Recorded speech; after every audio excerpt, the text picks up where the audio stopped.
धर्मशाला उपचुनाव में भाजपा प्रत्याशी सुधीर शर्मा का चुनाव प्रचार अभियान जोरों पर चल रहा है। इसी कड़ी में आज सुधीर शर्मा ने बार एसोसिएशन धर्मशाला कांगड़ा में सभी वकीलों और बाकी अधिकारियों व कर्मचारियों से मुलाकात की। बड़े बुजुर्गों से आशीर्वाद लिया तो वहीं बाकी मेंबर से मिलकर बार एसोसिएशन की कुछ समस्याएं जानी। इस दौरान बार एसोसिएशन के प्रेसिडेंट तरुण शर्मा ने कहा कि हमारी मुख्य मांग ये रहेगी कि धर्मशाला कोर्ट में हाई कोर्ट का सर्किट बेंच स्थापित करने की आवाज उठाई जाए।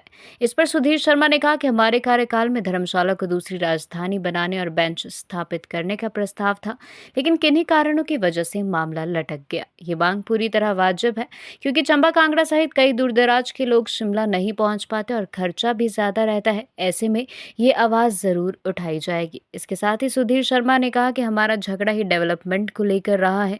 पिता ने भी यही शिक्षा दी कि काम करना है और बाकी कुछ नहीं। साथ ही उन्होंने अपील की कि आप साथ दें और अच्छे मार्जिन से जिताएं। आपकी आवाज पहले भी उठाई है और आगे भी उठाई जाएगी।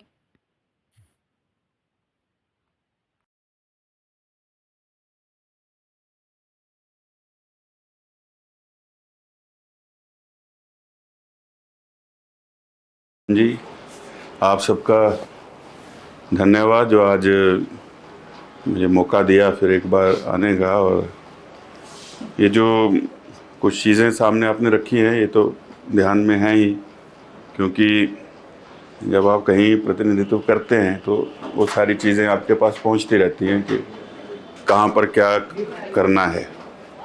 और जो ये हाई कोर्ट का सर्किट बेंच है तो बड़े लंबे समय से ये एक तरह का टसल जो है चला हुआ है शिमला के साथ कि हमें यहाँ चाहिए। और इसी को आसान करने के लिए एक नोटिफिकेशन पिछली गवर्नमेंट में हमारी निकला था कि सेकंड कैपिटल ऑफ हिमाचल जो है वो धर्मशाला होगा। फॉर्चुनेटली वो नोटिफिकेशन स्टैंड करता है। तो ये हमारा ये जो हमारी मांग है ये जस्टिफाइड है उस तरीके से, और इसको ऐसे ही प्लीड करना पड़ेगा। और मैं आपको विश्वास देता हूँ, बाकी चीज़ें तो चलो काफ़ी हो गई हैं और मेरा जो माइंडसेट है वो डेवलपमेंटल और ओरिएंटेड है शुरू से।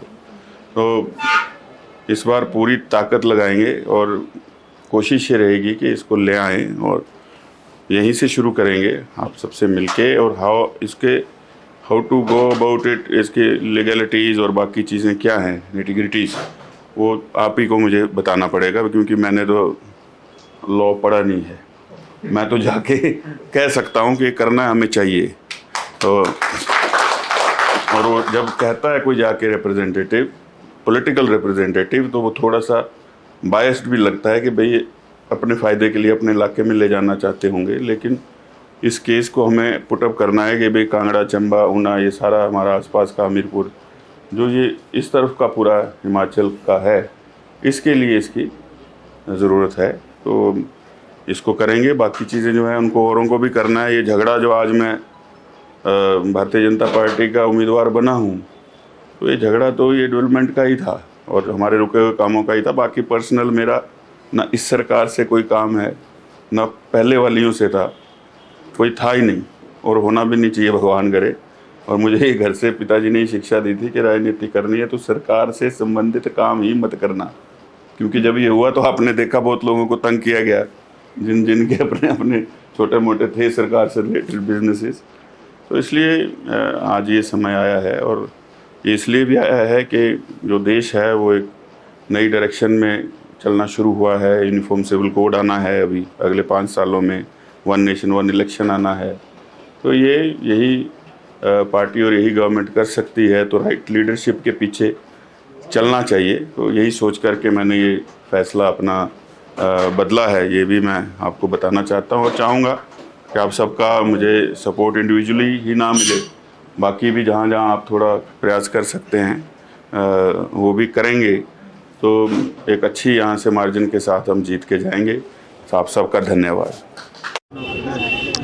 ये चुनाव प्रचार अच्छा चल रहा है। अभी हमारी नई बार एसोसिएशन का गठन हुआ है, नवनिर्वाचित अध्यक्ष हैं तरुण जी और इनकी सारी साथ में जो है बॉडी है, उनसे भी मिला हूँ। और सभी जो यहाँ पर हमारे कोर्ट में एडवोकेट्स हैं और बाकी स्टाफ के लोग हैं, उनसे मिला हूँ। उनसे चर्चा की है वर्तमान चुनाव के बारे में भी, और आगे क्या करना है उसके बारे में भी सुझाव आए हैं। देखिए, वो ऐसा है कि किसी भी चीज़ को करने के लिए उसकी पृष्ठभूमि तैयार करनी पड़ती है। हमने पहले भी नोटिफाई करवा दिया था कि ये प्रदेश की दूसरी राजधानी है। उस लहजे से यहाँ पर हाई कोर्ट का जो सर्किट बेंच है वो होना ही चाहिए, और ये होकर रहेगा, इसमें कोई दो राय नहीं है।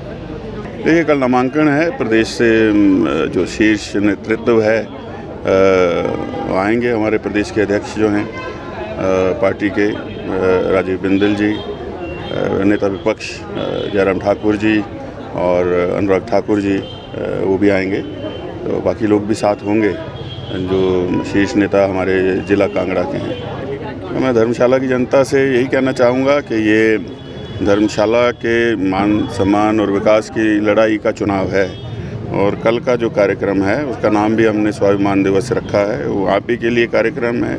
आप सब लोग वहाँ पर आएँ और हौसला बढ़ाएं, ताकि हम लोग जो हैं वो आगे चल कर के इस क्षेत्र को और जो है वो आगे लेकर के जाएं विकास के रास्ते पर। कुछ नहीं, मैं जब चुनाव लड़ता हूं मैं अपने ही चुनाव को देखता हूं मैं कैसे लड़ रहा हूं। बाकी क्या कर रहे हैं वो उनका अपना अपना प्रयास और उनके अपनी पार्टियों का या निजी प्रयास रहेंगे। हम लोगों को अपना काम करना है। दूसरे क्या कर रहे हैं वो अपने तरीके से लड़ रहे होंगे। प्रजातंत्र है, किसी को आप रोक नहीं सकते हैं, और मुकाबला होना भी चाहिए प्रजातंत्र में, अच्छी बात है। ठीक है, मैं कई बार कह चुका हूँ, अब तो अंत में यही कह सकता हूँ कि ईश्वर उनको सद्बुद्धि दे और उनकी समय से आंखें खोले और वो प्रदेश हित में भी कुछ करें। हमेशा मुझे कोसने से कुछ हासिल नहीं होगा, कुछ अपनी उपलब्धियाँ भी बताते चलें साथ साथ, तो मुझे खुशी होगी।